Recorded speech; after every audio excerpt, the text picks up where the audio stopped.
Catherine గురించి చెప్పాలి. Being a హీరోయిన్గా చేస్తూ కూడా ఈ సినిమాలో జ్వాల అనే పేరు పెట్టాక, ఎందుకంటే జ్వాల అంటే చంటబ్బాయిలో సుహాసిని గారు చేసిన పాత్ర.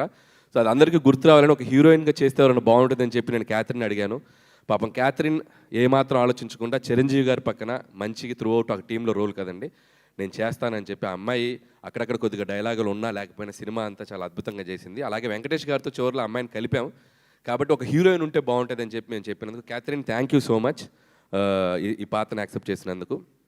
అలాగే నయనతార గారికి మరొకసారి నా కృతజ్ఞత తెలియజేసుకున్నాను. ఆవిడ చేసిన సపోర్ట్. ఈరోజు నయనతార గారు చిరంజీవి గారి పక్కన ఎంత అద్భుతంగా పేరు కుదిరిందని చెప్తున్న దానికి కూడా చాలా థ్యాంక్స్. అలాగే మరొకసారి ముగించే ముందు చిరంజీవి గారితో మొదలెట్టాను. సో ముగించే ముందు ఆబ్వియస్గా మా వెంకటేష్ గారితో ఫినిష్ చేయాల్సిందే.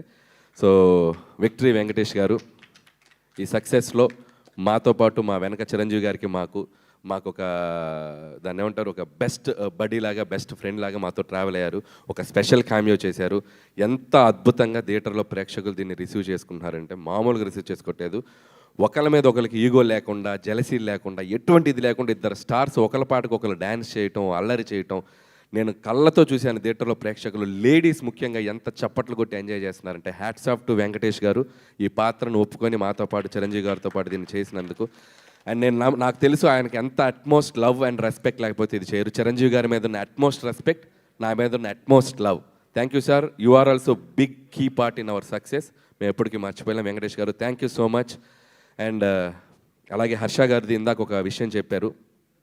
అతని కాలు మీరు ఇప్పుడు చాలామంది ఇందాక జీవి గారు అన్నారు, ఇప్పుడు ఒక థ్రిల్లర్ లాగా ఉంటుంది మీరు వెళ్ళి సినిమా చూస్తే. అసలు నడవలేని హర్ష గారు సినిమా అంతా యాక్ట్ చేశారనేది ఒక థ్రిల్లింగ్ పాయింట్. సో దానికి నేను చాలా హోంవర్క్ చేయాల్సి వచ్చింది. ఎందుకంటే నాకు ఆర్టిస్ట్ని మధ్యలో పాపం తను చిరంజీవి గారితో యాక్ట్ చేయలేదు ఒక డ్రీమ్, దాన్ని నేను మధ్యలో ఆపదలుచుకోలేదు. ఏదో ఒకటి చేద్దాం, ఎలా మేనేజ్ చేద్దాం. అప్పుడు నాకు గుర్తొచ్చిన వ్యక్తి ఇంకొక వ్యక్తి, లెజెండరీ డైరెక్టర్ రాఘవేంద్రరావు గారు. సో రాఘవేంద్ర గారు అయితే ఇప్పుడు ఈ సినిమాని ఎలా తీస్తాడు, రాఘవేంద్ర గారు అయితే ఇప్పుడు ఎలా మేనేజ్ చేస్తారని చెప్పి నన్ను నేను అలా ఒక ఊహించుకొని ఏం చేసామంటే, యాక్చువల్గా ఇంటర్వెల్ బ్లాక్లో వీళ్ళతో పాటు నడుచుకుంటూ రావాలి హర్ష గారు. రాత్రి సీన్ మార్చేసా. సో ఒక ట్రాలీ తెప్పించి, డ్రమ్స్ తెప్పించి, సో అప్పటికప్పుడు సాంగ్ చిరంజీవి గారు అడగగానే ఒక హైలాగా అతను వచ్చి నుంచుంటే మీరు అబ్జర్వ్ చేస్తే ఎక్కడ హర్ష గారు వాకింగ్ ఉండదు, ఫ్రేమ్ ఎంట్రీలు ఉంటాయి. సో ఇలా అలా వచ్చి అలా నుంచుంటాడు. సో ఆయనకి దానికి ఒక స్కూటర్ తెచ్చుకున్నాడు, 3 బండి స్కూటరు, చైరు.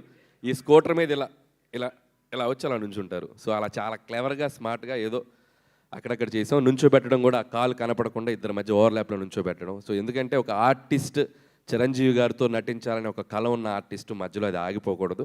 ఆ కష్టం ఏదో నేను పడతా.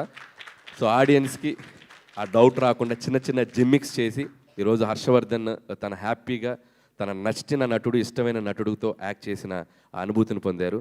థ్యాంక్ యూ హర్ష గారు. అడిగాను మొత్తం నా గురించి మాట్లాడావు, బాస్ గురించి మాట్లాడవా అన్నాడు. ఏం మాట్లాడుతున్నావు, బాస్ గురించి నీ ముందు ఎందుకు మాట్లాడుతాను, బాస్ ముందు మాట్లాడతా అన్నాడు. ఓకే అలాగే మాట్లాడు. సో వన్స్ అగైన్ మీడియా మిత్రులందరికీ చాలా థ్యాంక్స్. ప్రతి సినిమాకు ఒక జర్నీ, ఆ జర్నీలో నేను ఒక్కొక్కసారి ప్రెషర్లో ఉన్నా, ఒక్కొక్కసారి స్ట్రెస్లో ఉన్నా, ఒక్కొక్కసారి కన్ఫ్యూజన్లో ఉన్నా. ఈ ప్రమోషన్స్ వీటిల్లో వాళ్ళందరూ కనిపించిన ప్రతి మీడియా స్నేహితులందరూ భుజం మీద షోల్డర్ వేసి నువ్వు కొడతావు అని చెప్పి నాకంటే ఎక్కువ కాన్ఫిడెన్స్ వాళ్ళు ఇచ్చారు. నేను ఎప్పుడు ఎదురొచ్చినా నన్ను నవ్వుతూ పలకరిస్తారు. వాళ్ళ పాజిటివ్ ఎనర్జీని ఎప్పటికీ మర్చిపోలేను. ఈరోజు సక్సెస్ కొట్టి ఇక్కడికి వస్తే ప్రతి మీడియా మిత్రుడు ఒక చెయ్యి ఇచ్చి ఇలా చెయ్యి గట్టిగా ఊపేస్తున్నారు. నాది గట్టిగా ఊపే దాంట్లో వాళ్ళకి నా మీద ఉన్న ఎఫెక్షను, ఈ సినిమా తాలూకు ఒక పాజిటివ్ ఎనర్జీ, వాళ్ళకి నా మీద ఉన్న ఒక పాజిటివిటీ ఎలా తెలుస్తుంది నాకు అర్థమైంది. పేరు నా మీడియా మిత్రులందరికీ నా థ్యాంక్ యూ సో మచ్. నేను ఒక్కొక్క పేరు నేను మెన్షన్ చేస్తానంటే లక్ష్మి గారు కోపం వస్తుంది, నా పేరు మెన్షన్ చేయలేదని. అందుకే నేను పేర్లు మెన్షన్ చేయట్లేదు, గ్రూప్గా మెన్షన్ చేస్తాను. లక్ష్మి గారు మీరు దాంట్లో ఉన్నట్టే చేస్తూ. అలాగే సోషల్ మీడియాలో, యూట్యూబ్లో గత 15 రోజులుగా జరిగిన విధ్వంసం మామూలు విధ్వంసం కాదు. సో దొరకడా సో గట్టిగా దొరికేసా. ఎవరికి దొరికాను, ప్రేక్షకులకు దొరికాను. వాళ్ళు టికెట్ పెట్టి ఈ సినిమాని, చిరంజీవి గారిని మేము ఇలా చూడాలి, మా చిరంజీవి గారిని ఇలా సెలబ్రేట్ చేసుకోవాలి, సినిమాకి వెళ్ళి మేము ఎంటర్టైన్ అవ్వాలని ప్రేక్షకులందరికీ చాలా గట్టిగా దొరికాను. చాలా థ్యాంక్ యూ. ఈసారి కూడా ఈ సంక్రాంతి నాకు మళ్ళీ మెమరీస్ చేయండి, సెలబ్రేట్ చేయండి. మీమ్స్ ఫ్రెండ్స్ అందరూ వేసుకునే వాళ్ళు వేసుకోండి, పొగుడుకునే వాళ్ళు పొగుడుకోండి. నేను మాత్రం మీ మీమ్స్ చూస్తాను, నవ్వుకుంటాను, ఎంజాయ్ చేస్తాను. Thank you so much. Super Anil garu, thank you very much. Pre release ఈవెంట్లోనే మెగాస్టార్ మీకు ఆల్రెడీ గ్రీన్ ఫ్లాగ్ ఇచ్చేశారు నెక్స్ట్ కాంబినేషన్లో ఫుల్ ఫ్లెడ్జ్డ్ మూవీ చేయడానికి. సో మరి నెక్స్ట్ సంక్రాంతికి ఏమన్నా హ్యాష్ ట్యాగ్ చిరు వెంకి ఇంకా ఏం అనుకోలేదు. సో ఇప్పుడు ముందు ఈ సక్సెస్ ఎంజాయ్ చేయాలి. Okay. ఈ 10 రోజుల తర్వాత 15 రోజుల తర్వాత అసలు ఏంటనేది ఓకే అయితే డెఫినెట్ గా సెలబ్రేషన్స్ లో హుక్ స్టెప్